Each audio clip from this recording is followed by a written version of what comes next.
जय हिंद दोस्तों, आपका मेरे इस YouTube चैनल पे एक बार फिर से बहुत बहुत स्वागत है। आप अगर इस YouTube चैनल पे पहली बार आए हैं तो एक बार पिछली वीडियो जिसमें मैंने आपको पे बैंड के बारे में, एक दिल्ली पुलिस सब इंस्पेक्टर की पे कितनी होती है उसके बारे में डिस्कस करा है, वो ज़रूर देखिएगा। अगर आप पहले वो वीडियो देख चुके हैं तो आइए इस वीडियो के साथ शुरू करते हैं। दोस्तों, ये वीडियो बनाने का यह रीज़न था मेरा कि थोड़ा सा आपको फिजिकल में जो मेरा एक्सपीरियंस रहा पर्सनली, और एक दो ऐसी चीज़ें जो मैंने नोटिस करी जो आपके भी बहुत काम आ सकती हैं आपका फिजिकल क्लियर करने के लिए, और एक दो पॉइंट्स ऐसे जो आपको फेल होने का या पास होने का भी आपके लिए कारण बन सकते हैं। दोस्तों, मैं आपको सबसे पहले ये बताना चाहूँगा कि फिजिकल में क्या क्या क्राइटेरिया है। फिजिकल आपका एक तो पीईटी होता है उसमें, जिसमें आपका फिजिकल एंड्योरेंस टेस्ट होता है, जिसके अंदर आपकी 1600 मीटर की रेस होती है जो आपको 6 मिनट 30 सेकेंड्स में पूरी करनी होती है। दूसरा आपकी स्प्रिंट होती है जो कि आपको 16 सेकेंड्स में 100 मीटर्स करनी होती है। उसके बाद आते हैं आपके लॉन्ग जंप और हाई जंप। फिर आता है आपका शॉर्ट पुट। जो आपकी लॉन्ग जंप है वो है आपकी 3.65 मीटर्स, जो अप्रोक्सीमेटली आपकी 12 फुट के आसपास बैठती है, 11.9 समथिंग है। फिर आपकी जो हाई जंप है वो आपकी है 1.2 मीटर्स, जो कि आपकी 3.937 फुट यानी कि अप्रोक्सीमेटली 4 फुट आपकी बैठती है। और इसके बाद आपका एक आता है शॉर्ट पुट। शॉर्ट पुट आपका दोस्तों 4.5 मीटर्स आपको दूर फेंकना होता है, जो कि आपका 14.76 फुट निकल के आता है। इस पीईटी के अलावा आपका एक पीएसटी टेस्ट भी होता है, जिसमें आपका फिजिकल स्टैंडर्ड्स आपके चेक करे जाते हैं, जिसमें आपकी हाइट जो कि मिनिमम 170 सेंटीमीटर्स आपकी दिल्ली पुलिस के लिए होनी चाहिए। उसके बाद होता है आपका वेट। वेट दोस्तों आपका हाइट के अकॉर्डिंग आपका वेट होता है, और एज का फैक्टर भी इसमें कैलकुलेटेड होता है। एक हाइट वेट का चार्ट होता है, वो आप डाउनलोड करके देख सकते हैं। पर एक चीज मैं आपको यहां बताना चाहूंगा जो मैंने किसी और वीडियो में भी पहले नहीं देखी, कोई नहीं बताता। जो आपका वेट है वहां पे देखेंगे तो जरूर वो आपका उसके हिसाब से, बट वेट में जहां तक मेरा आइडिया है आपको फेल नहीं करते, आपको पास कर देते हैं। वेट आपका बेशक से ज्यादा हो, क्योंकि मेरे खुद के दोस्त कुछ ऐसे थे जो ओवरवेट थे फिजिकल के टाइम पे, बट उनको फेल नहीं करा गया था। हाँ, हाइट में और आपका चेस्ट में, इन दो चीजों में ये आपका फिजिकल एंड्योरेंस टेस्ट है, उसमें आपको जरूर फेल करा जाता है अगर आप उसमें कोई चीज नहीं कर पाए। जो आपका इसके अंदर चेस्ट है वो आपकी 80 सेंटीमीटर्स होनी चाहिए बिना फुलाए, और 85 सेंटीमीटर्स फुलाने के बाद 5 सेंटीमीटर्स आपकी चेस्ट जो है वो उसमें आपका आना चाहिए डिफरेंस। इसके बाद दोस्तों मैं आपके साथ थोड़ा सा अब अपना एक्सपीरियंस शेयर करना चाहूंगा। मेरा जो फिजिकल एंड्योरेंस टेस्ट था वो बीएसएफ कैंप छावला में नजफगढ़ दिल्ली में हुआ था।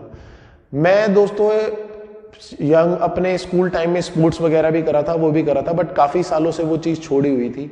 और जब मेरा फिजिकल टेस्ट का पेपर क्लियर हुआ था, रिजल्ट आया था, उस टाइम पे मेरा वेट अराउंड 96-97 केजीज था। अब हाइट मेरी 6 फीट है, और उसके अकॉर्डिंग मैं around 15 KG 16 KGs minimum overweight था। और जब मैं पहली बार रनिंग करने के लिए गया सुबह, तो फिर मेरे को अराउंड 700-800 मीटर बाद ही मेरी सांस बुरी तरह से फूल गई थी, पैरों में दर्द शुरू हो गया था, और मैंने फिर पैदल चल चल के अपनी रनिंग बाकी कंप्लीट करी थी। रनिंग में मैं शुरू से ही कभी इतना अच्छा नहीं था, बट फिर भी ये जॉब के लिए मेरे को तैयारी करनी थी, इस जॉब में को मैं ज्वाइन करना चाहता था, तो फिर मैंने इसके लिए सुबह शाम मेहनत करनी स्टार्ट करी।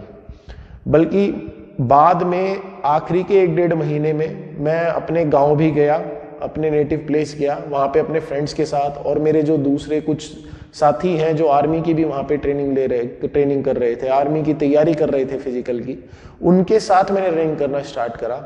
और यकीन मानिए दोस्तों, वही 1-1.5 महीना मेरे इतना ज़्यादा काम आया कि वही एक रीज़न था जिसकी वजह से मैं अपना फिजिकल जो है वो क्लियर कर पाया। मैं आज भी अपने उन फ्रेंड्स का बहुत थैंकफुल हूँ। तो उसके बाद जब मैं फिजिकल देने के लिए अपने तैयार हो चुका था, तो डेट आई, डेट मेरे को अब तक याद है, 29 जुलाई को मेरा फिजिकल हुआ था। उस दिन वहाँ पे सुबह सुबह अर्ली मॉर्निंग 6 बजे हम पहुँचे। वहाँ पहुँचने के बाद जाते ही उन्होंने सबकी देख के कौन कौन आया है कौन कौन नहीं, वो देख के उसके बाद उन्होंने हमारा फिजिकल टेस्ट शुरू कर दिया था। उसमें सबसे पहले हमारी रनिंग हुई थी 1600 मीटर्स की। दोस्तों 1600 मीटर्स में एक चीज़ का आप खास तौर पे ध्यान रखिए, जब वहाँ पे वो रनिंग स्टार्ट हुई थी, एक तो वहाँ पे हमारे वाले सेंटर पे छावला पे वॉच अलाउड थी पहनना, मैंने मतलब वॉच डाली हुई थी, तो किसी ने ऐसा टोका नहीं था। वॉच आपका अलाउड होती भी है नहीं भी, सेंटर टू सेंटर कुछ चीज़ें डिपेंड करती हैं आपके फिजिकल में, मोर और लेस माइनर से चेंजेस हो सकते हैं फैसिलिटीज़ के मामले में, कितना स्टाफ आपके साथ कोऑपरेट करता है कितना नहीं। हमारे सेंटर पे उन्होंने वॉच के लिए कुछ ऐसा बोला नहीं था, मेरे हाथ में वॉच थी और जब रनिंग स्टार्ट हुई तो मेरा जो टाइम था वो मुझे पता था कि 6 से 6:30 के बीच में ही आता है, उससे कम नहीं आता। बट कुछ बच्चे इतनी तेज़ी में स्टार्टिंग में आगे निकले और अराउंड 400-500 मीटर के बाद मुझे लगा कि यार मैं कहीं ज़्यादा धीरे तो नहीं हूँ, और 800 मीटर क्रॉस करने के बाद जब मैंने अपना वॉच में टाइम देखा तो मैं बिल्कुल टाइम पे था, तरीके से था। तो मुझे अपने पे भरोसा हुआ कि हाँ यार उनके चक्कर में लग के मुझे ज़्यादा तेज़ नहीं भागना है, अपनी पेस पे अपनी रनिंग करनी है। और जब सेकंड राउंड जब चल रहा था रनिंग का, तब मैंने देखा कि काफ़ी बच्चे जो उनके चक्कर में तेज़ भागे स्टार्टिंग में और 1 किलोमीटर बाद 1100 मीटर बाद वो सारे के सारे रुक गए थे, उनसे मतलब रनिंग नहीं हो पा रही थी। कुछ बच्चे ऐसे भी थे। तो इस चीज़ का खास तौर पे ध्यान रखिए कि प्रैक्टिस में आप अपनी पेस का एक आइडिया रखिए और अपनी पेस पे रनिंग करिए, ना कि किसी और को देखकर आप रनिंग कीजिए। दूसरा, उसके बाद जब आपका 100 मीटर्स की जो रेस होती है उसके अंदर 16 सेकंड है जो मोर देन इनफ है। आप अगर रनिंग की तैयारी कर रहे हैं अच्छे से और एंड में उसमें कुछ स्प्रिंट्स भी कर रहे हैं तो आप इजीली इसको क्लियर कर दोगे, इसमें कोई भारी नहीं होता। शॉर्ट पुट में भी कोई ऐसा क्राइटेरिया नहीं है, शॉर्ट पुट भी आप इजीली कर सकते हैं अगर आप में इतनी स्ट्रेंथ है, वो इजीली आपका हो जाएगा। अगर आप पुशअप पुलअप वगैरह आप करते हैं, बेसिक आप स्ट्रेंथ की थोड़ी बहुत एक्सरसाइज आप करते हैं तो शॉर्ट पुट भी आप इजीली कर लेंगे। बस उसकी थोड़ी सी आप टेक्निक्स देख लीजिए। उसमें मेन क्या है, आपको 3 चांसेस मिलेंगे और आपको फाउल नहीं करना है। जो सर्कल होता है उसको आपको कट नहीं करना है, उस पर आपका पैर टच हो जाएगा तो आपका फाउल हो जाएगा और आपका वो अटेम्प्ट मान्य नहीं होगा। तो ऐसे कुछ ब्लंडर्स की वजह से ही आप सिर्फ शॉर्ट पुट में या 100 मीटर्स रेस में आप फेल हो सकते हो। जैसे मैं बताना चाहूँगा कि हमारे जब फिजिकल चल रहा था तो एक हमारे साथ था लड़का, उसकी रनिंग बहुत अच्छी थी, उसने रनिंग करी बहुत अच्छे से 1600 मीटर्स दौड़ा, बट कहीं ना कहीं पता नहीं उसका पैर मुड़ा या उसके मसल में कोई ऐसा क्रैम्प आ गया कि जब 100 मीटर्स हुई तो उससे रनिंग हो ही नहीं पाई, वो 10-20 मीटर से ज़्यादा दौड़ ही नहीं पाया।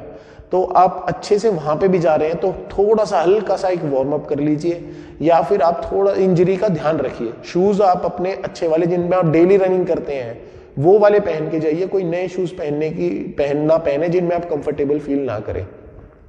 हाई जंप लॉन्ग जंप के लिए फ्रेंड्स मेरी हाइट 6 फीट थी तो कहीं ना कहीं मेरे को थोड़ा बहुत उसका भी एडवांटेज मिला था। और जो हाई जंप थी उसके लिए मैंने कुछ टेक्निक्स देखी थी यूट्यूब पे। मैं कॉन्फिडेंट नहीं था कि मैं हाई जंप कर पाऊंगा, क्योंकि 4 फीट हाइट के आगे जब आप जाके खड़े होंगे और उसको जब अपनी हाइट से मैच करेंगे तो आपको यूं लगेगा, एक बार देख के डर लगेगा कि यार ये हो भी पाएगा मुझसे या नहीं हो पाएगा। बट एक क्रॉस लेग की टेक्निक होती है, एक पैर में आप पहले जंप करते हैं, आप देख सकते हैं दूसरी वीडियोज में, उसको मैंने जब ट्राई करा तो इजीली मेरी वो हाई जंप जो है कुछ प्रैक्टिस के बाद मैं कर पा रहा था। सेम लॉन्ग जंप का था, थोड़ी बहुत मैंने प्रैक्टिस करी, मैं तो ज़्यादा दिन प्रैक्टिस करी नहीं, लास्ट के 1 वीक 10 डेज में हाई जंप लॉन्ग जंप की प्रैक्टिस करी थी। बट आप ज़रूर प्रैक्टिस कीजिए, बिना प्रैक्टिस के आप हाई जंप या लॉन्ग जंप करने मत जाइएगा। आपके एरिया में जो ग्राउंड होगा वहाँ पे पक्का कहीं ना कहीं हाई जंप या लॉन्ग जंप की फैसिलिटी आपको मिल जाएगी जहाँ पे आप ट्राई कर सकते हैं। इसकी प्रैक्टिस आप जरूर कीजिए जब भी ये टेस्ट देने के लिए जाइए। तो दोस्तों, मैंने जो आपको चीजें बताई कहीं ना कहीं अपना एक्सपीरियंस शेयर करा, आप इन चीजों को ध्यान में रखिएगा जो वहां पर हुई मेरे साथ। जैसे वॉच में अपनी पेस पे भागिए, दूसरों को इतना ज्यादा वो मत कीजिए कि दूसरों के चक्कर में आप ज्यादा तेज भाग रहे हैं, आप फेल हो जाएंगे। थोड़ा वार्म अप कर लीजिएगा, अपनी चीजों का ध्यान रखिए।